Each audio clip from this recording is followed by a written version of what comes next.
What's up everybody, we're back with some more Malifaux lore, and this week we're talking about Lilith from the Dead Man's Hand and formerly of the Neverborn. So spoilers coming up for all of Lilith's stories, and you can find a list of those stories in the description below, so check them out for yourself. Don't forget to like the video and subscribe to the channel, and consider sharing the video with some friends. We're closing in on 1,000 subs, and I could really use your help making that final push. Oh, and by the way, I think Wyrd might be dropping hints about Lilith coming back sometime soon, so stick around to the end of the video and we'll talk about that. Now with that out of the way, let's jump into Lilith.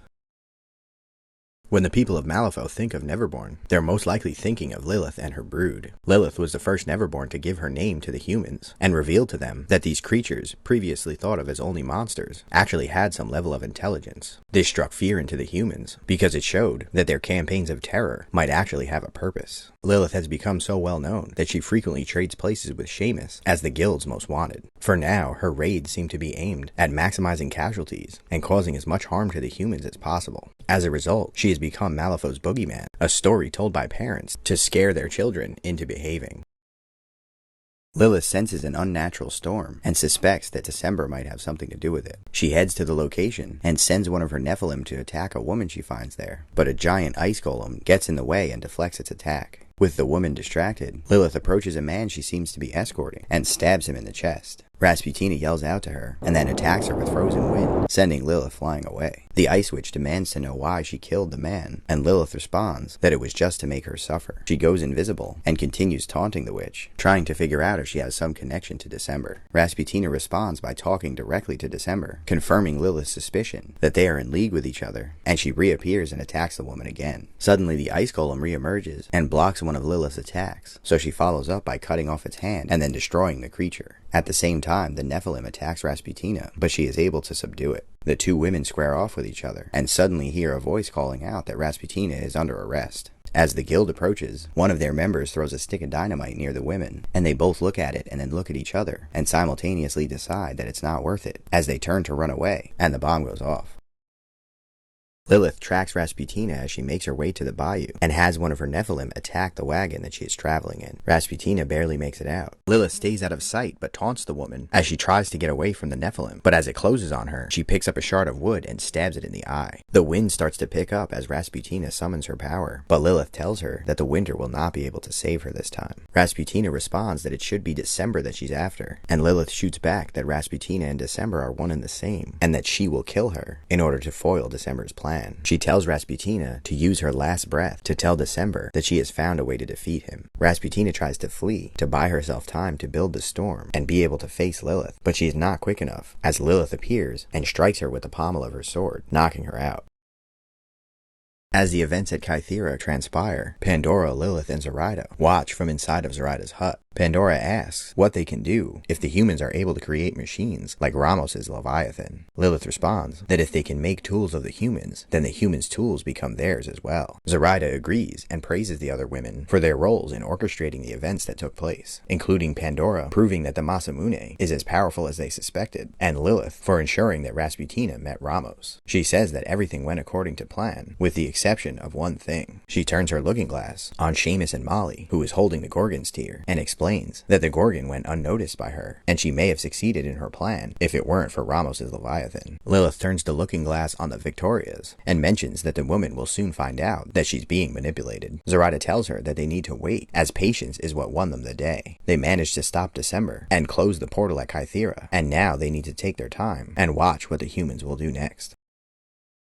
Shortly before the event happens, a guild exorcist and several members of his posse are hunting through the bayou looking for Neverborn. Lilith watches from the bushes, having been fleeing from them since the day before, and considers that she can probably take on 4 of them, but not all 7. She decides to continue her previous tactic, taking out 1 or 2 at a time and then fleeing. She charges out from the bushes, preparing to strike, but suddenly a wave of purple energy sweeps over them, and they all gasp in pain. Lilith drops her sword, and most of the men are stunned, but one of them fires a shot at her. The branches and vines reach out and grab Lilith, causing the shot to miss, and the forest pulls her into it. The exorcist watches as Lilith quickly emerges from the bayou, slashing at his men with claws, and then disappearing. He decides to try to get away, and makes it a half mile before Lilith catches him.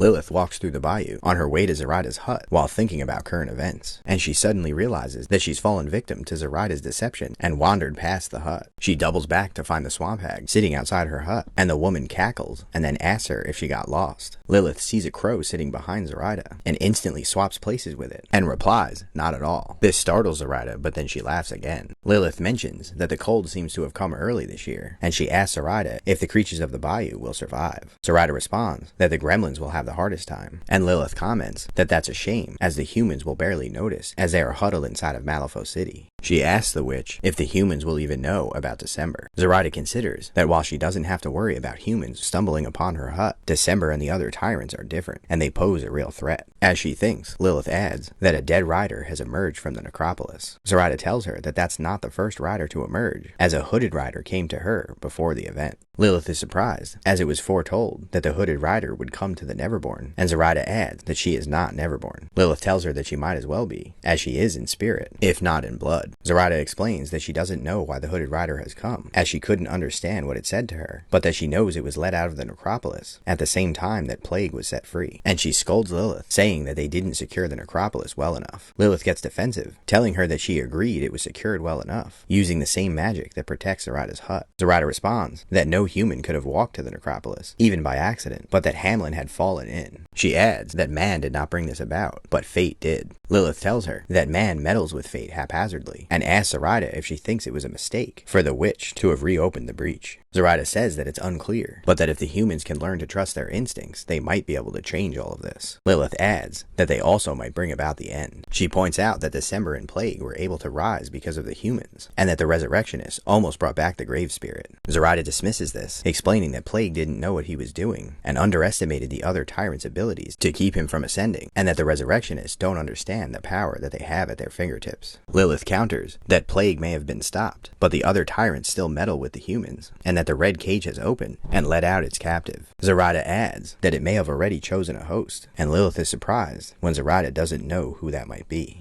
Lilith tells her that the sacrifice of Jackdaw was meant to keep the tyrants at bay, but that it may have backfired and brought them about even sooner. Zoraida tells her that the tyrants were coming back no matter what, and that if they hadn't done what they did, the Neverborn would have faced them alone. At least now they may have powerful allies to help them stand against the tyrants. Lilith asks where Pandora is, and Zoraida explains that she is off dealing with Candy, who had grown up too fast as a result of the event, and has become impetuous. She explains that Candy likes to torment the humans, comparing her to Nekima, adding that this is a problem because they need the humans strong, not broken. Lilith winces at the mention of her sister, and then adds that it might be time to make another sacrifice like Jackdaw, and recommends the Governor General as a good candidate. Zoraida tells her that the Governor General has a lust for power, but that he does not believe in the value of sacrifice. Lilith then recommends that they reach out to Nightmare, and Zoraida responds that Nightmare is also planning his own ascension, and that they should confront him. Lilith tells her that Nightmare will not respect Zoraida as a Neverborn, but that Pandora would be a good candidate to speak with him, since they both deal with the psychological. As she leaves to go find Pandora, Lilith asks Zoraida if she will see her again. Zoraida responds that she's still got years left, and Lilith tells her that it might as well be seconds, as it feels like they've just met.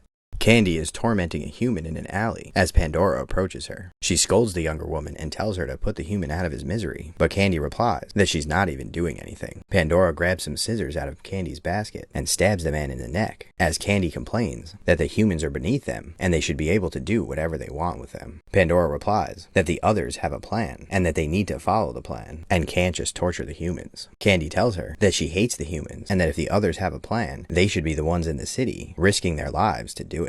In the shadows, Lilith watches on, expecting that Pandora will assert her dominance over the younger woman and correct her. But Pandora leans in and hugs Candy as she whispers to her that they just need to follow the rules for a little while longer, until they can be free of the others and do what they want. Lilith realizes that Candy is not the only problem that needs to be corrected.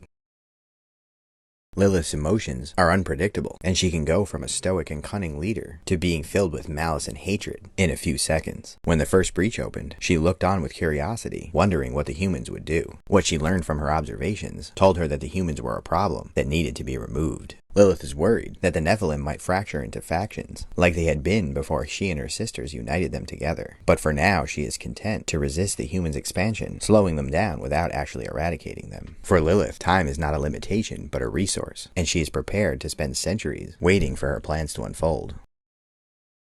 Lilith kills a man on a rooftop and looks down on a crowd of people. She knows that her target is among them because she got help tracking him from Mr. Graves and Mr. Tannen. She looks over at Barbaros, who is feeding on the man's corpse, and she shakes her head. He stops and looks at her, and she tells him to kill them all, but to leave her target able to speak. She and Barbaros wade through the crowd, cutting people down left and right, and she calls out to the man she's looking for, telling him that all their deaths are on his head. One man stops to face her, and tells her that she'll never find what she's looking for. Barbaros charges at the man, but he disappears in a puff of smoke. Lilith threatens to start killing people again, and the man's voice answers that he's not going to fall for her tricks. Suddenly, Lilith senses Pandora's sorrows, and she calls out to the woman, asking her why she's scaring away her prey. Pandora and Candy approach, and Pandora tells Lilith that the man is not her prey, as he has information that she needs. Lilith answers that he has something that she wants, and she intends to kill him for it. They hear a commotion inside a nearby building, and conclude that the man must be hiding inside. Candy looks at the two women, and suggests that Pandora can torment him, while Lilith tears him to shreds, and they can both get what they want. Pandora replies that if Lilith will agree to kill him slowly enough, that would work for her. Lilith agrees, and Barbaros smiles.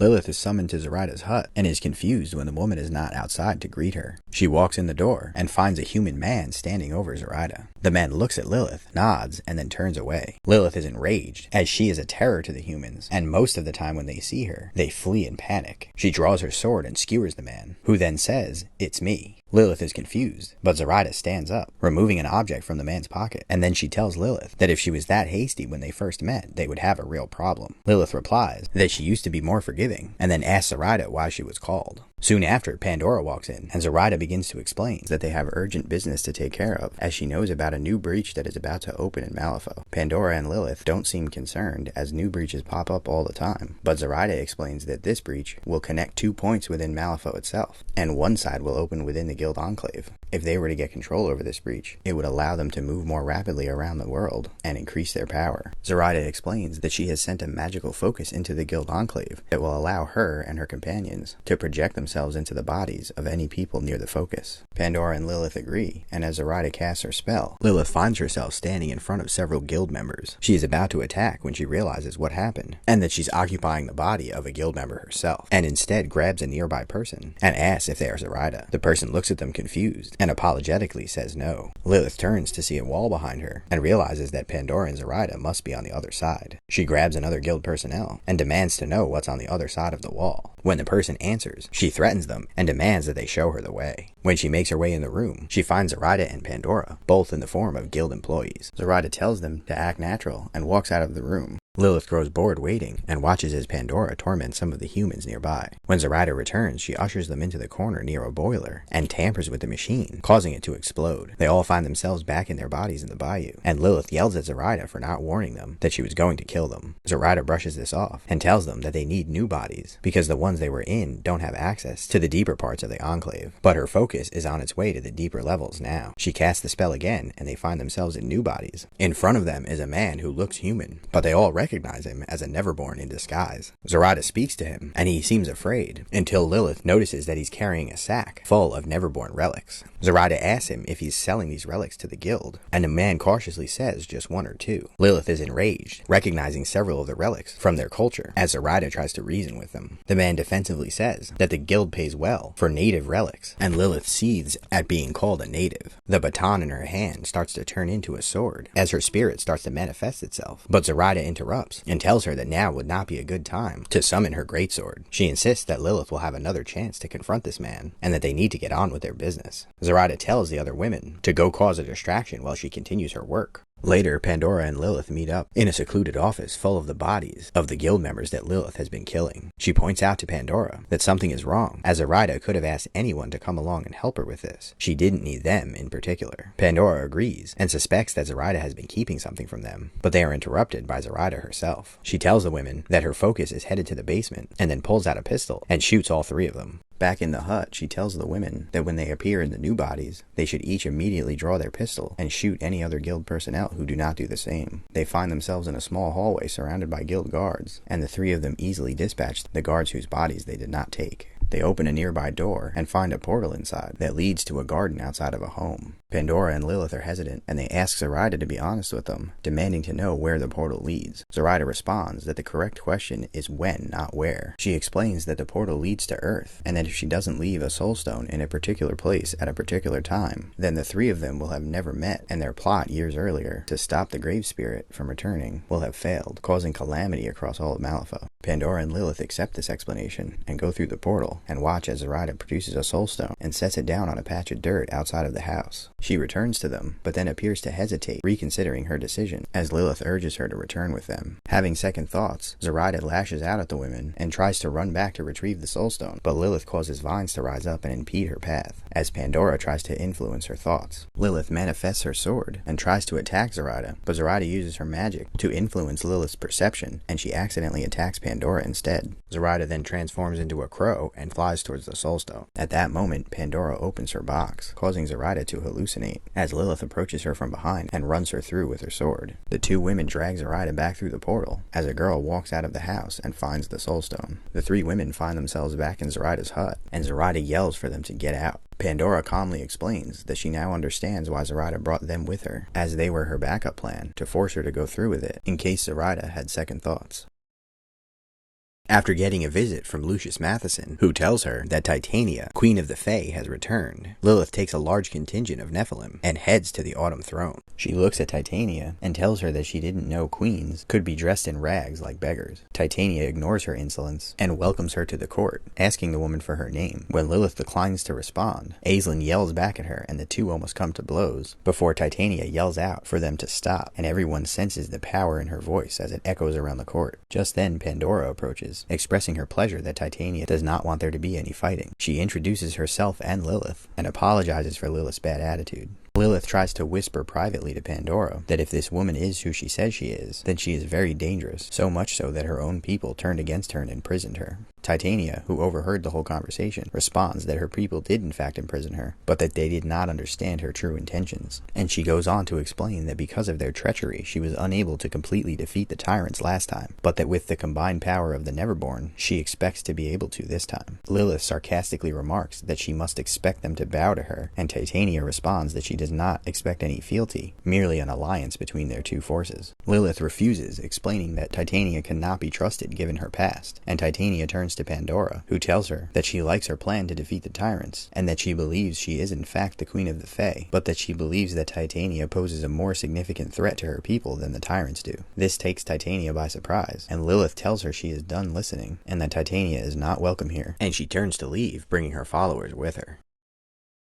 When Titania returned, Lilith saw it as just another wedge to drive the Nephilim apart from each other. However, she can't move against her yet, because Zoraida has been preoccupied ever since the Governor General's death. She approaches a frontier town with her children in tow, and regrets the fact that they are too young and not yet ready for the change. She motions for them to enter a nearby house, eliciting screams from the occupants, and it causes Lilith sadness, as she is sacrificing her young's futures for the present, but she has no choice, because she needs capable warriors now.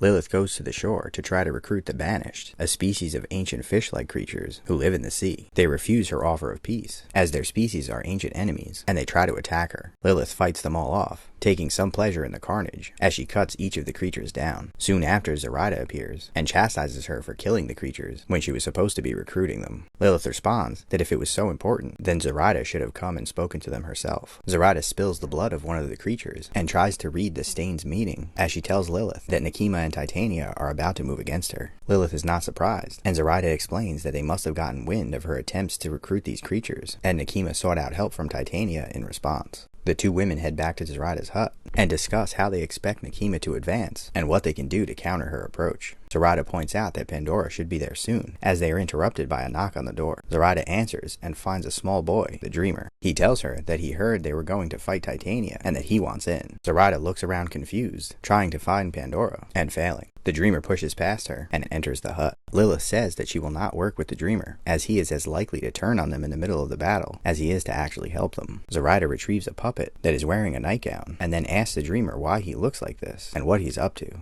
The Dreamer responds that this is what he looks like now, as he's all grown up, and Lilith threatens him, but then the two women feel a presence in the room, larger and more dangerous than the child. Zoraida asks him why he would want to fight Titania, and the dreamer responds that Chompy told him that she was mean and stupid, and that she was strict, always trying to boss other people around. Lilith is about to object, but Zoraida interrupts her, and points out that fate has delivered them this boy instead of Pandora, and that they should accept his help. She's confused, but she goes on to point out that Nightmare will be a powerful ally against Nekima. Lilith agrees reluctantly, and then tells Dreamer that he will be under her command, and that if he tries to betray them, then she will make him regret it. He agrees and then looks at Zoraida and tells her that he's not going to be playing dolls with no girls. Zoraida slaps him on the back of the head and tells him to mind his elders. Hours later, the three people leave the hut, and Zoraida asks the dreamer if he remembers their plan to ambush Nekima. He responds impatiently that they've gone over the plan 100 times, but Lilith starts explaining again anyway. Having lost his patience, the dreamer causes himself to disappear. Lilith asks Zoraida if they can trust the child, and Zoraida throws a handful of knucklebones down on the ground and tries to read their meaning. After staring for a while, Lilith interrupts and asks Zoraida why she seemed distracted since the boy arrived. Zoraida responds that her readings have been strange but favorable, and they agree to meet for the battle and then depart. Lilith reaches out with her senses and finds a spider-like creature that is currently within her domain. She senses its mind and offers to trade places with it, and then feels herself being transported back home. When she comes to, she is surrounded by chaos and fire. A battle rages around her, and she immediately recognizes her own children fighting off other Nephilim who hold Nekima's markings. She rushes into the fray, and then calls out for Barbaros as she fights off Nekima's followers. She locates him and they fight side by side, as Barbaros tells her that she needs to retreat as the battle is already lost. Lilith refuses and fights on, and soon she starts hearing gunshots from human-made weapons. A shot nearly hits her, and she turns to find Angel Eyes, the leader of the Half-Bloods. She summons forth vines to restrain the woman, and then charges towards her, calling out that Nekima must be desperate if she's resorted to using the help of the half-breeds. Angel Eyes responds that Nekima is interested in innovation, while Lilith is still rubbing sticks together. As Lilith gets close, several other half-breeds jump out to defend Angel Eyes, and she fights through them, but the distraction works and Angel Eyes gets away. Barbaros alerts Lilith that more of Nekima's reinforcements are coming, and soon after explosions start going off, as Lilith's followers are using dynamite. She is disoriented, but Barbaros helps her recover, before she decides to call out to Dreamer and demand his help. He appears in the middle of the battlefield, and Lilith tells him that she needs his help, or else her forces will be defeated. He agrees, and starts skipping over the dead bodies, as his nightmare creatures begin appearing and following him. A large Nephilim notices him, and charges the boy, and Dreamer smiles and draws his cricket bat. He swings it in the Nephilim's direction before he would be able to hit it, and at the same time, a large purple hand appears and slams into the creature, sending it flying. Dreamer just smiles and disappears as Nightmare begins rampaging across the battlefield. Nekima sees her sister and approaches, asking the woman if she was surprised by their attack. Lilith responds that she's waited a century for this, as they square off and face each other down. Nekima attacks first and tries to use her much larger size, but Lilith blocks and dodges, using her smaller, more nimble form to her advantage. During the struggle, Lilith orders Barbaros to regroup their forces and stay out of the way of Nightmare. Nekima tells her that she will die here, and Lilith responds that Nekima cannot have what is rightfully hers. Nekima shoots back that the throne was and is hers, and that Lilith is just a usurper. The younger sister explains that Nekima would lead their people to ruin, as she only knows how to solve problems with brute strength. Nekima laughs and tells Lilith that she doesn't really care about her people and is only in it for her own power. And Lilith responds that the Tyrants are returning, and that if Nekima thinks Titania will help them, then she's more of a fool than Lilith thought. As the struggle continues, Nekima tells Lilith that the throne will be hers, and Lilith responds that Nekima sold her throne to bow at Titania's. Nekima tells her that there will be no more words, and Lilith agrees, as the two clash again. Lilith slashes Nekima in the hip, but an earlier wound slows her down, and Nekima is able to headbutt her, throwing her off balance, and the larger woman seizes the opportunity and stabs Lilith in the chest. Lilith screams out in pain and falls to the ground as Nekima gets ready to finish her off. Just then Zoraida approaches and casts a spell at Nekima, causing her to go blind, as she yells out, telling the witch to stay out of it, and swinging her sword wildly. Zoraida calls for Nightmare, and the large creature charges through and slams into Nekima. In her blindness, she decides to retreat and flies away as Nightmare grasps at her heels. Zoraida approaches Lilith, and Dreamer appears, and they both see the large wound in her chest. Zoraida tells Dreamer to bring them back to the hut, and he moves the three of them through the realm of nightmares. Zoraida immediately tells Dreamer to fetch some soul stones out of the cupboard, but he returns with none and says they are missing. Zoraida assumes this is Titania's doing and tries fruitlessly to patch up Lilith's body. Dreamer asks if she's going to die, and Zoraida gets angry, but then an idea occurs to her, and she tells the boy that she knows how to save her. She has him transport them to Kythera, the tomb that imprisoned Titania for centuries, and Nightmare carries Lilith's body to the open chasm. Lilith looks down and notices her blood is spilling onto Nightmare's arm, and she doesn't understand how it's not hurting him. When she realizes what they're planning to do, she struggles to get away, and tells Zoraida that she doesn't want to end up like Titania. Zoraida responds that Kythera kept Titania alive, and that all of the futures that she has seen, where they're able to defeat the Tyrants, require Lilith to survive. As Nightmare holds Lilith over the chasm, he drops the magical veil that hides his true identity from others, and Lilith suddenly realizes that he is a tyrant, her mortal enemy. She tries to yell out a warning to Zoraida, but Nightmare releases her. The only thing that is heard is her scream as she descends into the pit.